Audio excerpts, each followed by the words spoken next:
Hello friends and students, welcome back आपके अपने channel doubtless study point. Doubtless study point में आप सभी स्टूडेंट्स का हार्दिक स्वागत है, अभिनंदन है।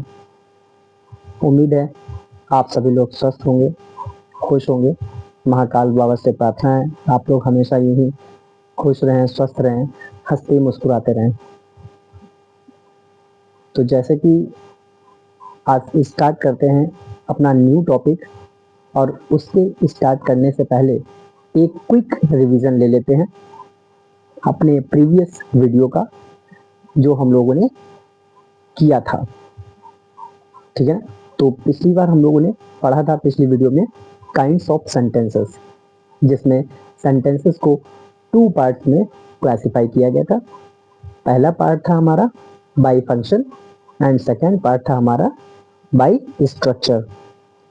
तो हमने फर्स्ट क्लासिफिकेशन देखा था बाय फंक्शन, जिसमें हम लोगों ने 4 काइंड्स पढ़े थे।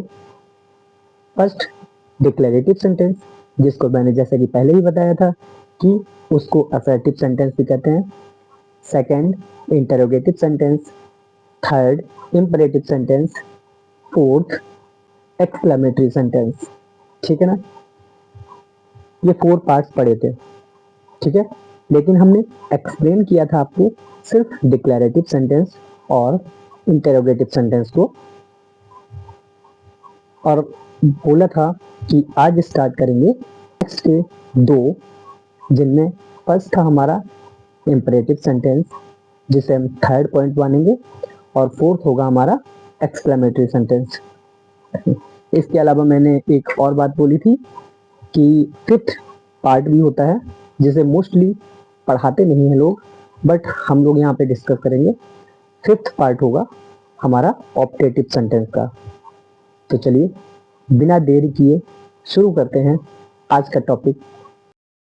So students, without any delay, बिना किसी देर के स्टार्ट करते हैं आज का अपना फर्स्ट पॉइंट, जो कि थर्ड पॉइंट है हमारे इंपरेटिव सेंटेंस। आखिर क्या होते हैं इंपरेटिव सेंटेंस, जानते हैं। It gives us the sense of command, request, advice, etc. Means क्या होता है कि इंपरेटिव सेंटेंस क्या होते हैं, ये हमको कमांड का, रिक्वेस्ट का या एडवाइस का सेंस देते हैं। मीन्स जब हम ये सेंटेंसेस पढ़ते हैं तो पढ़ते टाइम हमको ये पता चल जाता है, when we read the sentence then we understand whether the sentence is given is in order, is in request, or that present any advice. Okay, expresses any advice. So on the basis of the sense we take the sentence. तो sense के according हम sentence को लेते हैं और उसको उस category में रख देते हैं। कुछ बच्चों में कंफ्यूजन होती है कि क्या कमांड और ऑर्डर ये सेम होते हैं। तो हाँ, कमांड और ऑर्डर दोनों ही सेम होते हैं। ठीक है, कोई डिफरेंस नहीं होता है। जैसे कि एग्जाम्पल देख लेते हैं, तो एग्जाम्पल से समझ में आएगा। पहला है get out from the class, class से बाहर निकल जाओ। तो क्लास से बाहर निकल जाओ, ये कौन कह रहा है? टीचर कह रहा है अपने स्टूडेंट से। तो get out from the class. अब यहाँ से ये जो गेट आउट लिखा हुआ है, यहाँ से हमको पता चलता है कि यहाँ पे ऑर्डर दिया जा रहा है या कमांड दी जा रही है। ठीक है, नेक्स्ट क्वेश्चन, नेक्स्ट एग्जांपल है please give me a glass of water. Please give me a glass of water, ये क्या है? रिक्वेस्ट है। यहाँ पे प्लीज देखिए, कहीं पे प्लीज हो या KINDLY काइंडली हो, या प्लीज हो या काइंडली हो, इस तरीके से कुछ लगे हो वर्ड्स सेंटेंस में, तो वहां पे रिक्वेस्ट होगा ही होगा। Okay, kindly grant me leave for 2 days, जैसे कि एप्लीकेशन में लिखा जाता है ना, तो वहां पे भी हम रिक्वेस्ट करते हैं। नेक्स्ट थर्ड एग्जांपल देखते हैं। डोंट स्मोक, धूम्रपान मत करो, नशा मत करो। ठीक है, धूम्रपान मत करो, नशा तो लिक्विड का भी हो सकता है, लेकिन स्मोक मतलब धूम्रपान। ठीक है ना, जैसे सिगरेट वगैरह है, ये नहीं पीनी चाहिए। तो क्या है, एडवाइस है। ठीक है, या फिर don't tease animals, means animals को मत सताओ। तो ये क्या है, एडवाइस है। ठीक है ना, तो फर्स्ट सेंटेंस जो बोला था, get out from the class, command था, इसी को ऑर्डर भी कहा गया। सेकंड सेंटेंस पढ़ा था, please give me a glass of water, या फिर कह सकते हैं kindly give me a glass of water. Request था, इसमें रिक्वेस्ट की गई। नेक्स्ट, डोंट स्मोक, धूम्रपान मत करो। ओके, या फिर एक और एग्जाम्पल था इसका, डोंट टीज एनिमल्स, मीन्स जानवरों को मत सताओ। ये दो मैंने एग्जाम्पल्स दिए थे आपको एडवाइस के। ठीक है, तो हम लोगों ने जाना इंपरेटिव सेंटेंस क्या होते हैं। इंपरेटिव सेंटेंस में या तो ऑर्डर आता है, कमांड आता है, या रिक्वेस्ट आती है, या एडवाइस आती है। ठीक है,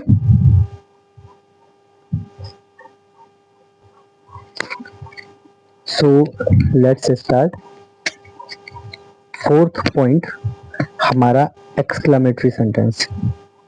एक्सक्लेमेटरी सेंटेंस क्या होते हैं, ये एक्सक्लेमेटरी सेंटेंसेस देखते हैं। तो एक्सक्लेमेटरी सेंटेंस क्या होता है, इट एक्सप्रेसेस स्ट्रॉन्ग और सडन इमोशंस। ये एक्सक्लेमेटरी क्या होते हैं, ये स्ट्रॉन्ग या सडन, अचानक से जो इमोशंस हमारे हार्ट से, हमारे दिल से निकलते हैं, वो हमारे एक्सक्लेमेशन में पहुंचते हैं। ठीक है ना, जैसे जॉय, जॉय मीन्स खुशी। ठीक है, अचानक से आती है। सरप्राइज, अचानक से मिलता है। जब भी किसी से गुस्सा आता है, तो कोई बात अचानक से कोई कह देता है और तुरंत हमारे अंदर एक सडन इमोशन जाग जाता है कि हाँ, आज मैं इसे तोड़ दूंगा, फोड़ दूंगा, उठा के पटक दूंगा। ठीक है, गुस्सा आ जाता है। सौरो, सौरो का मतलब क्या होता है, दुख, सडन इमोशन है। अभी हम अच्छे खासे बैठे हुए हैं, अचानक से कोई कह दे कि अरे तुम्हारा अभी बाहर जा रहा था और उसकी टक्कर हो गई, तुम्हारा पपी मर गया। तो क्या होगा, अचानक से सडन इमोशन, सौरो, दुख जागृत हो जाएगा। ठीक है, तो ये सारी की सारी चीजें क्या होती है, अप्लॉज। अप्लॉज का मतलब क्या होता है, शाबाशी।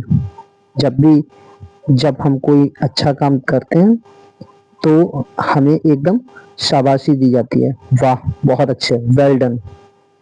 तो ये क्या है, ये हमारे सारे एक्सक्लेमेटरी सेंटेंस में आते हैं। ठीक है, क्या क्या आता है, जॉय, खुशी, हैप्पीनेस, सरप्राइज, एंगर, गुस्सा, सौरो, दुख, एप्लॉज, शाबाशी। ठीक है, सो लेट्स स्टार्ट। एग्जाम्पल देखते हैं तो अच्छे से समझ में आएगा। सबसे पहला एग्जाम्पल है हमारा, हुए we have won the match, हुए we have won the match. अरे वाह, हम जीत गए। होता नहीं है, हुए, हिप हिप हुए, मीन्स क्या, वहां पे खुशी मनाते हैं हम लोग, अपना हैप्पीनेस जाहिर करते हैं। ठीक है ना, सडन, अचानक से हमारे हार्ट में जो खुशी होती है उसको हम सेलिब्रेट करते हैं। ठीक है ना, next, what a great victory, कितनी महान जीत है, कितनी अच्छी जीत है। ठीक है, सरप्राइज हो गया एकदम। जैसे अभी हाल में साउथ अफ्रीका को वुमेन ने आईसीसी वर्ल्ड कप में हराया, और एक सरप्राइज कर देने वाला, इतने सालों के बाद में फर्स्ट टाइम इंडिया ने वर्ल्ड कप जीता और हमें एक ग्रेट विक्ट्री दी। ठीक है, तो हम लोगों ने क्या कहा, व्हाट अ ग्रेट विक्ट्री, कितनी महान जीत है ये। ठीक है ना, सरप्राइज कर दिया हमारी वुमेन्स क्रिकेट टीम ने। ओके, तो उम्मीद है एक्सक्लेमेटरी सेंटेंसेस और इंपरेटिव सेंटेंसेस समझ में आए होंगे। So let's start our fifth kind of sentence, operative sentence. तो पांचवा हमारा ऑपरेटिव सेंटेंस है।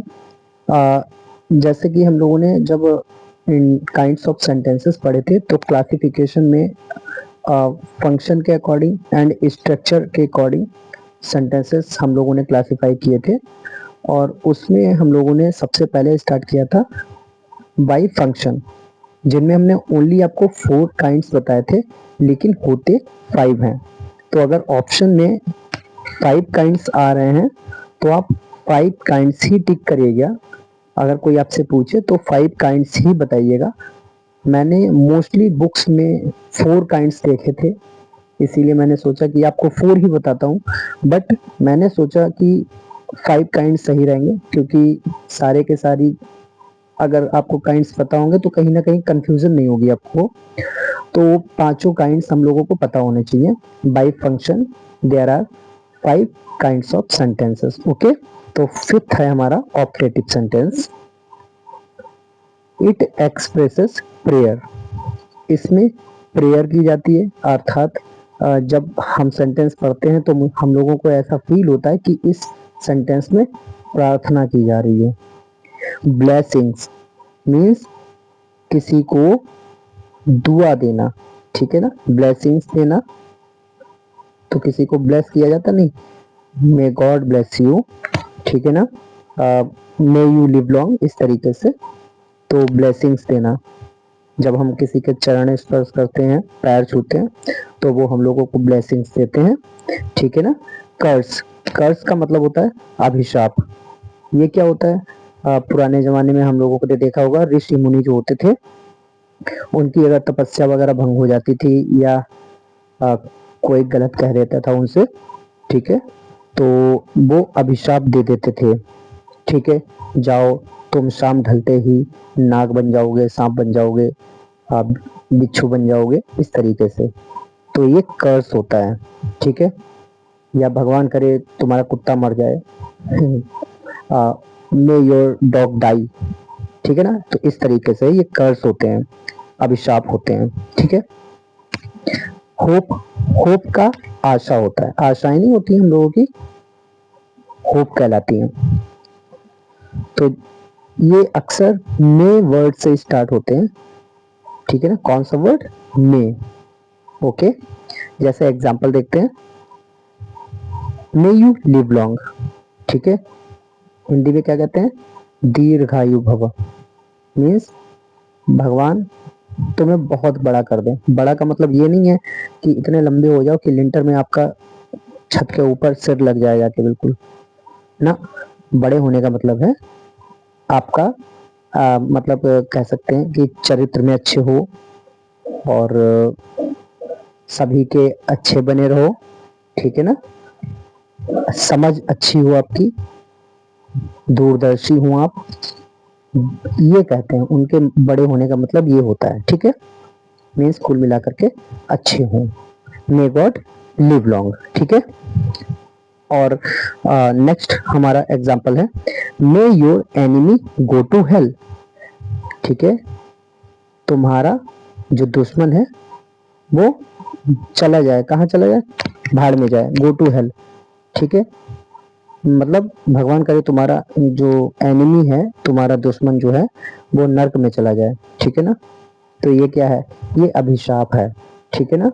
फर्स्ट सेंटेंस में क्या दिया गया है, फर्स्ट सेंटेंस में ब्लेसिंग्स, ठीक है, ब्लेसिंग्स दी गई है ना, ब्लेस किया जा रहा है। और सेकंड में क्या दिया जा रहा है, कर्स, अभिशाप, ठीक है ना। तो उम्मीद है आज की वीडियो अच्छी लगी होगी आप लोगों को। हाँ, एक्चुअली इसमें एक चीज और है कि जो एक्सक्लेमेटरी सेंटेंसेस होते हैं, कौन से,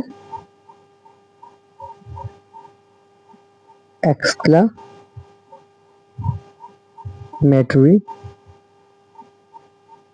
या फिर ऑप्टेटिव, इनके एंड में, इनके लास्ट में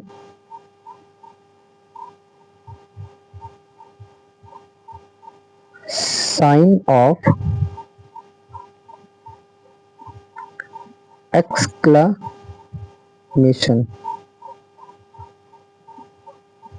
मीन्स कौन सा, ये वाला साइन, ये यूज होते हैं। ठीक है, ये याद रखिएगा, ये इंपॉर्टेंट है कि एक्सक्लामेटरी सेंटेंस या फिर ऑपरेटिव सेंटेंस होते हैं, इनके लास्ट में हमेशा हम ज़्यादातर एक्सक्लामेटरी साइन का इस्तेमाल करते हैं, एक्सक्लामेटरी साइन लगाते हैं। ठीक है, लगी वीडियो आज की, उम्मीद है अच्छी लगी होगी। और जो भी स्टूडेंट्स नए हैं वो लोग इससे पहले की प्रीवियस वीडियोस देख लें, ताकि आप लोगों को अच्छा सा और ठीक से समझ में आए। ठीक है, और अगर कोई कंफ्यूजन हो तो आप कमेंट सेक्शन में अपनी कंफ्यूजन डाल सकते हैं। तो स्टूडेंट्स, कैसे लगी आज की स्टडी आपको, कमेंट में ज़रूर बताइएगा। और हाँ, अच्छी लगी हो तो लाइक करिएगा, शेयर करिएगा और सब्सक्राइब ज़रूर करिएगा। थैंक यू, फिर मिलते हैं नई वीडियो के साथ। तब तक के लिए नमस्कार, जय हिंद, जय भारत।